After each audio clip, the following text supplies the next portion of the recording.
These are the headlines we're following at this hour. In Saudi Arabia, President Yoon promoted Korean construction companies' bids to participate in Saudi's NEOM City project.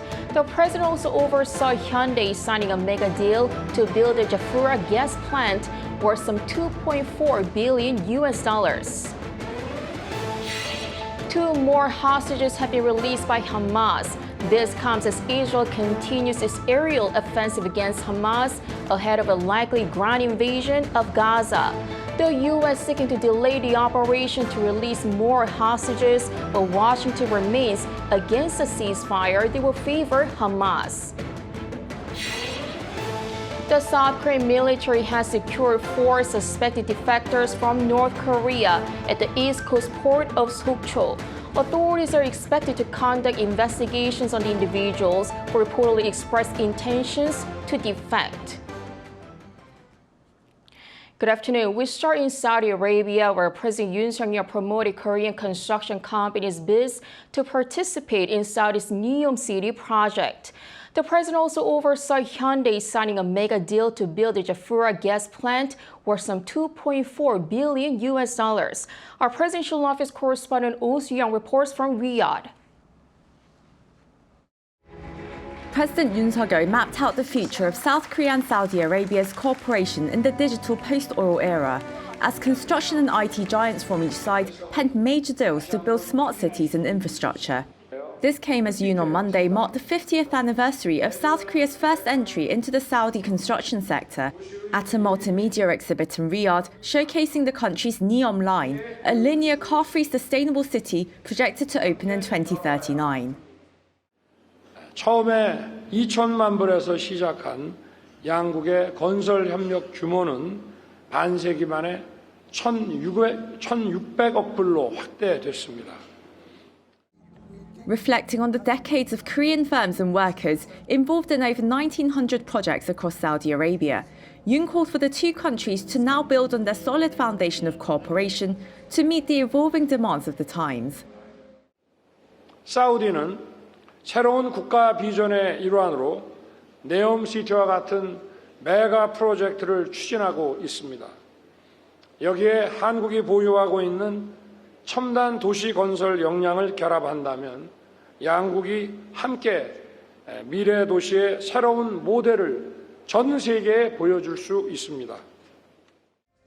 South Korea's Hamon Corporation first won a $24 million contract to build a 164-kilometer-long expressway in Saudi Arabia in 1973, which opened the door to more construction projects in the Middle East. This in turn became a stepping stone for South Korean firms to make a leap into the global market and play a major role in modernizing the country's economy.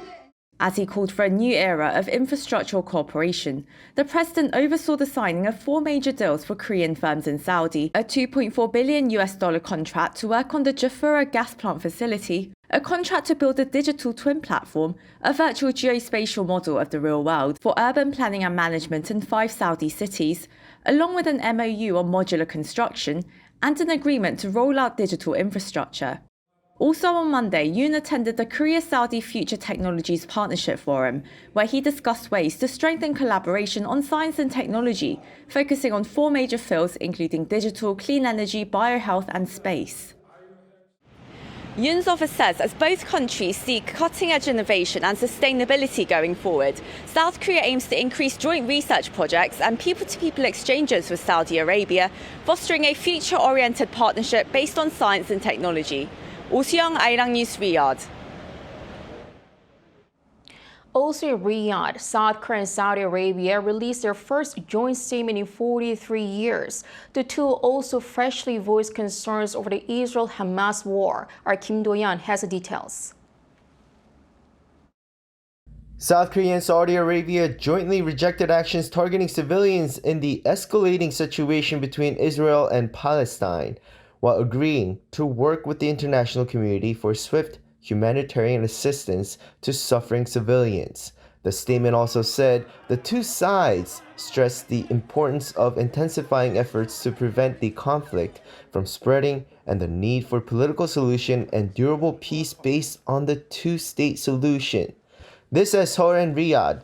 came up with a joint statement on Tuesday, their first in 43 years, in light of President Yoon Suk-yeol's state visit to Saudi Arabia hosted by Saudi Crown Prince Mohammed bin Salman. The statement, comprised of 44 specific items of cooperation between Seoul and Riyadh, covered all areas from economic cooperation and cultural exchanges to regional security in the Middle East and East Asia. The two also agreed to actively explore the expansion of mutual investments in areas including the hydrogen economy, smart cities, future mobility means, and startups.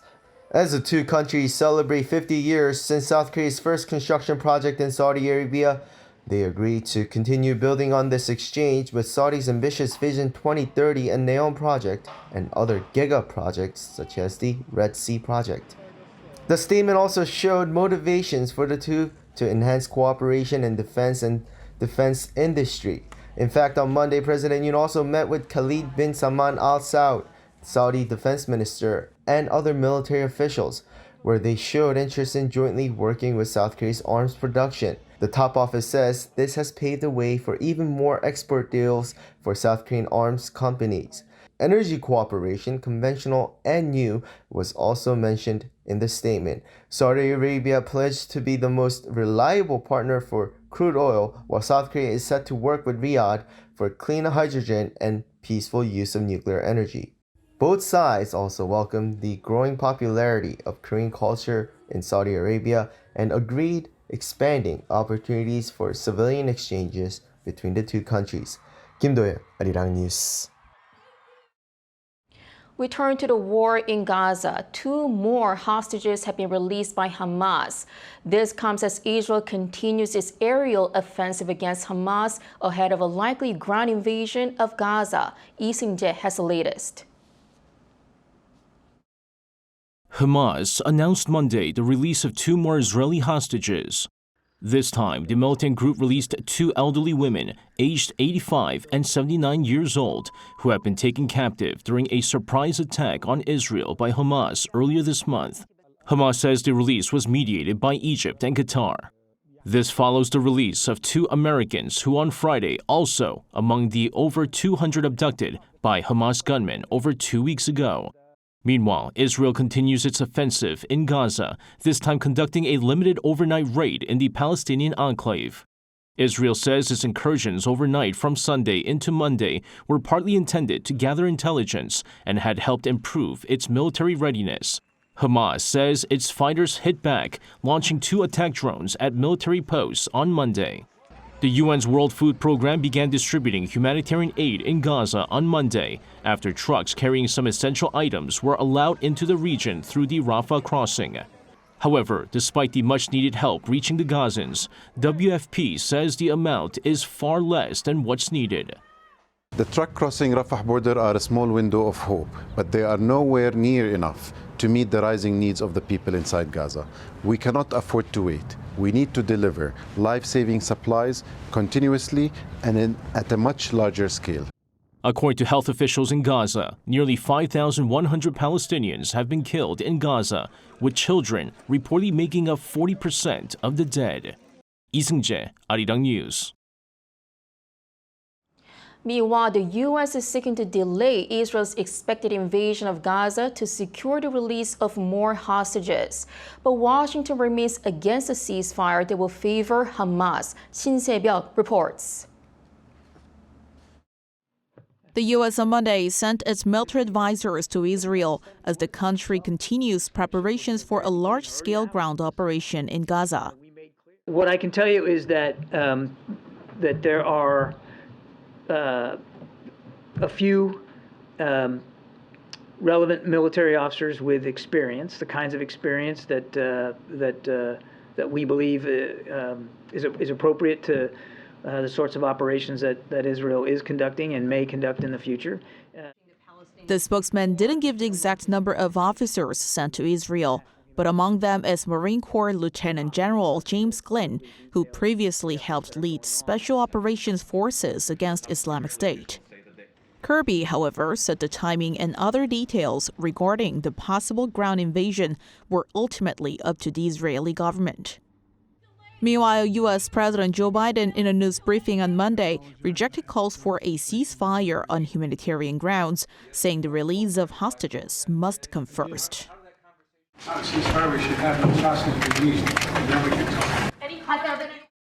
There have been reports that the U.S. has asked Israel to delay its anticipated ground invasion until more hostages are released. Hamas has taken over 200 people hostage during the October 7th attack on Israel. That includes foreigners and dual nationals, while the exact number has not been confirmed. U.S. State Department spokesperson Matthew Miller also rejected ceasefire calls, saying Hamas would benefit from such an action as it gives the group the ability to rest and prepare to continue launching attacks. Last week, the U.S. vetoed a UN Security Council resolution calling for humanitarian pauses, including a ceasefire and allowing aid to reach Gaza safely. However, Miller said Washington was separately working to facilitate the delivery of humanitarian aid. We are working on a sustained mechanism to ensure that aid comes through the Rafah crossing consistently with the government of Egypt, the government of Israel, and the United Nations. Some humanitarian aid began reaching Gaza after Biden negotiated a deal with Israel, allowing trucks to carry aid through the Rafah crossing on the Egyptian-Gaza border. However, much-needed fuel was not included in the delivery, something Miller said was due to possible fuel diversion by Hamas.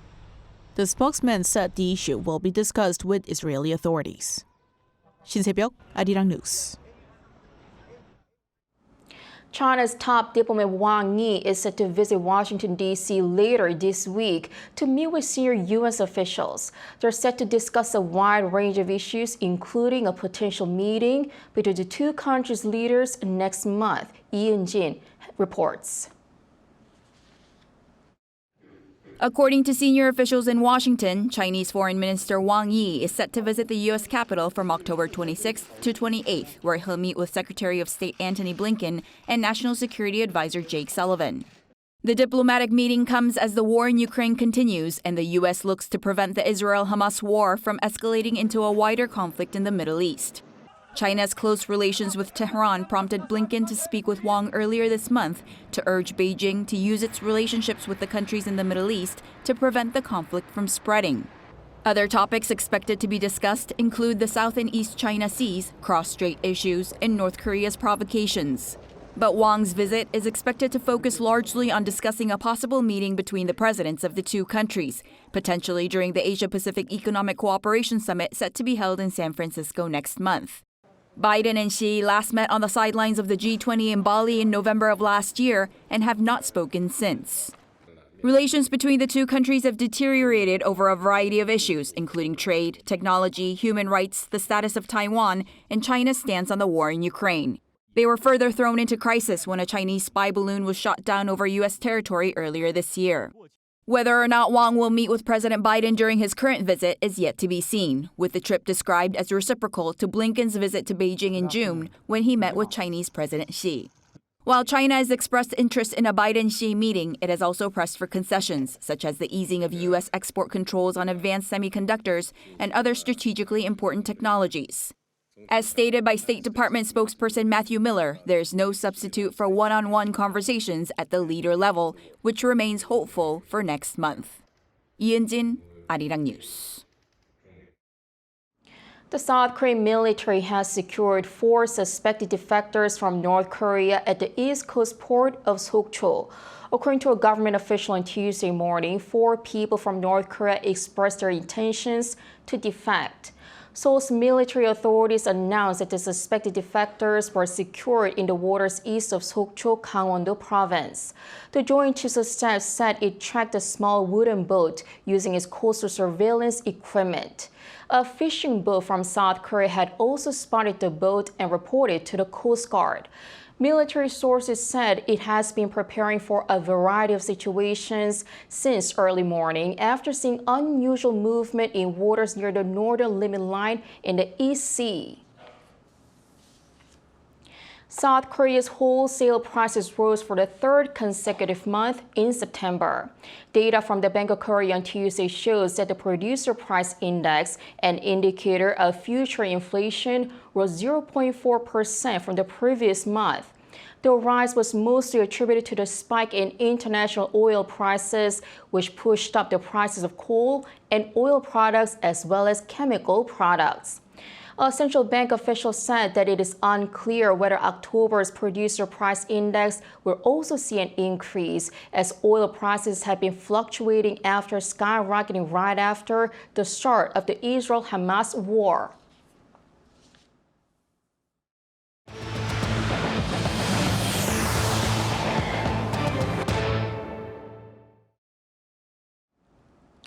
The Jeju 43 Archives have been selected as a candidate for the UNESCO Memory of the World program by the Korean National Commission for UNESCO.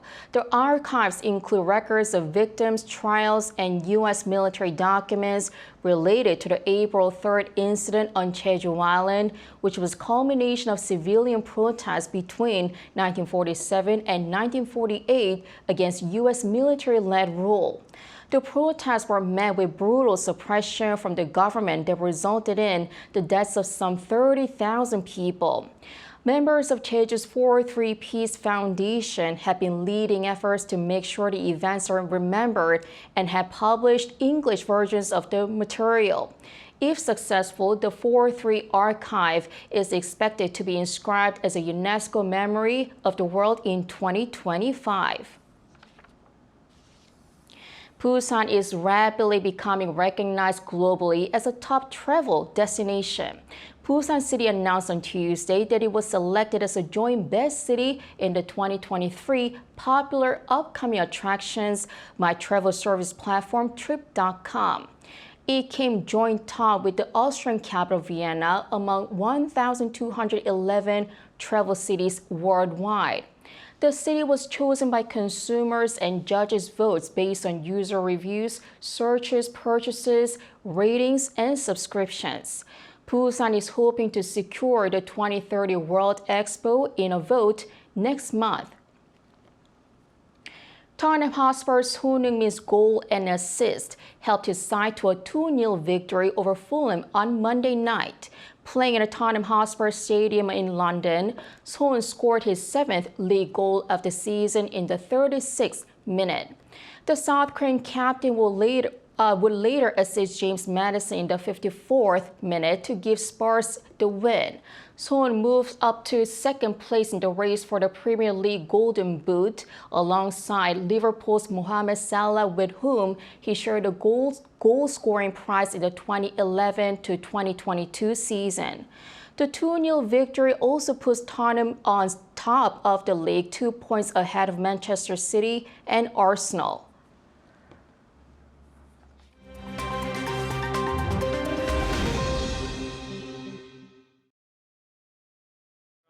Let's take a look at what's going on in the world now.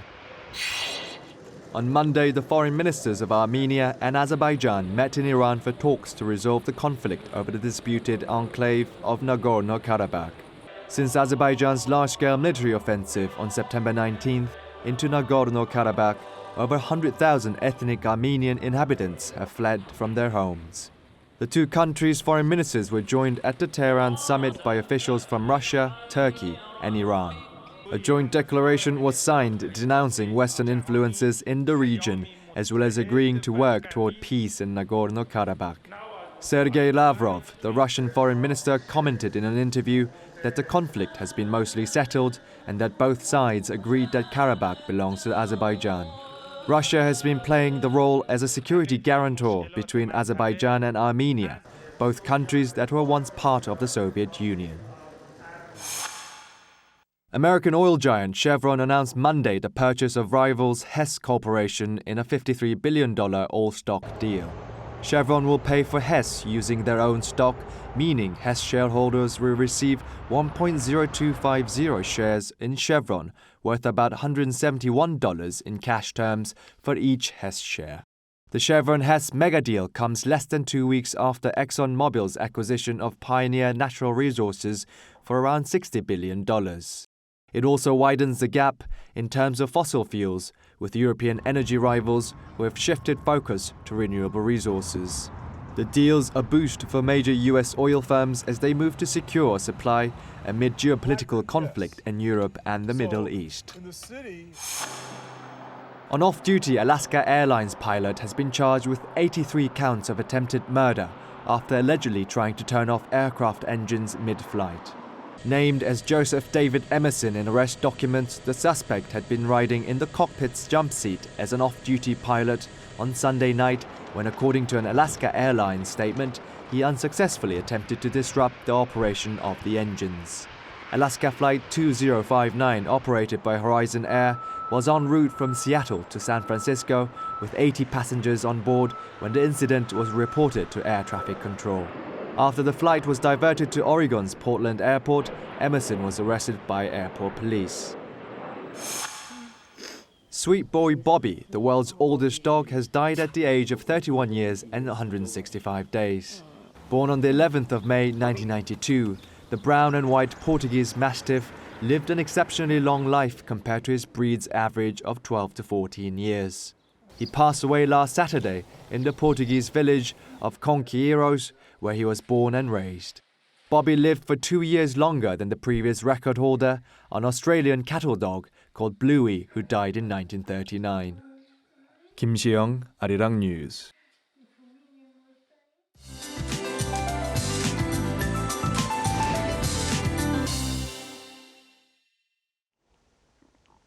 Good afternoon. We're into the last stretch of autumn known as Sanggang, the onset of frosty weather. In 2 weeks, we will be ushering in Ipdong, the official beginning of winter on the seasonal calendar. But for today, the chill is not a significant issue. However, some regions in Gangwon-do province remain under a dry weather advisory. The south is seeing sunny skies today. Meanwhile, the central regions will be seeing passing showers starting from the west and extending towards the capital by mid-afternoon. Seoul could receive between 5 to 10 millimeters of precipitation with thunder and lightning during the day. Afternoon highs are expected to be similar, if not slightly higher than previous days, at 19 degrees Celsius here in the capital and in the early 20s for the rest of the country. Looking ahead, the Seoul forecast suggests a mix of rain and clouds persisting throughout the work week, whereas the southern regions can enjoy a stretch of sunny weather. That's Korea for you, and here's a look at the international weather conditions.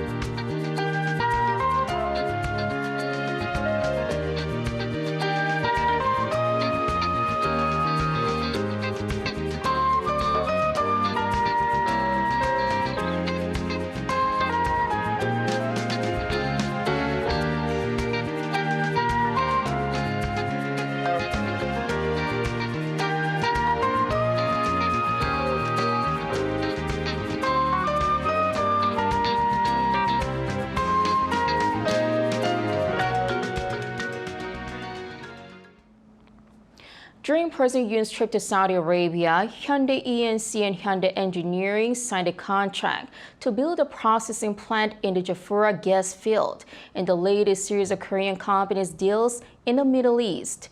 In fact, Korea's construction wave in the region began with the company's founder, the late Hyundai Group chairman Chung Ju-young. In the 1970s, he bid European countries to win the bid to build an industrial port in Jubail. And that opened up the market for Korean builders who used their strength in cheaper labor and completing projects on schedule. Those deals were a major pillar of Korea's economic growth. And now the country is expecting more mega deals from Saudi's Neom City project, with the second wave of its construction boom in the region likely on its way. That is all for today. Thanks for watching.